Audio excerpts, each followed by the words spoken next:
Anakkara saint Thomas ഫൊറോന Sunday സ്കൂളിന്റെ ആഭിമുഖ്യത്തിൽ ലഹരി വിരുദ്ധ ദിനാചരണം നടത്തി. ഇതിന്റെ ഭാഗമായി ലഹരി വിരുദ്ധ സന്ദേശമുയർത്തി റാലി, ഫ്ലാഷ് മോബ് എന്നിവയും സംഘടിപ്പിച്ചു.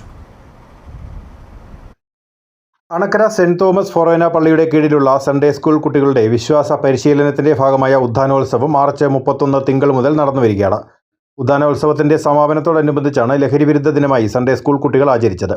ഇതിന്റെ ഭാഗമായി സൺഡേ സ്കൂൾ കുട്ടികൾ ബാനറുകളും പ്ലക്കാർഡുകളും കയ്യിലേന്തി മുദ്രാവാക്യം മുഴക്കി പള്ളിയിൽ നിന്നും ടൗണിലേക്ക് ലഹരി വിരുദ്ധ റാലി സംഘടിപ്പിച്ചു. ടൗണിൽ ലഹരിക്കെതിരെ ഫ്ലാഷ് മോബ് നടത്തുകയും തിരികെ പള്ളിയിലെത്തി ലഹരി വിരുദ്ധ പ്രതിജ്ഞ എടുക്കുകയും ചെയ്തു.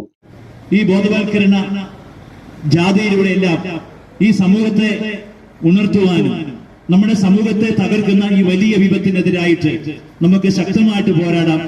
നമ്മുടെ സമൂഹം ഒറ്റക്കെട്ടായിട്ട് നിന്നാൽ തീർച്ചയായിട്ടും നമ്മുടെ സമൂഹത്തെ കാർന്നു നിന്ന ഈ വലിയ ക്യാൻസറിനേക്കാളും വളരെ ശക്തമായ ഈ മയക്കുമരുന്ന് ലോബിയെ നമുക്ക് തകർത്തുകൊണ്ട് നല്ല ഒരു നാടിനെ നമ്മുടെ ഈ സമൂഹത്തിൽ നമുക്ക് സൃഷ്ടിക്കാം.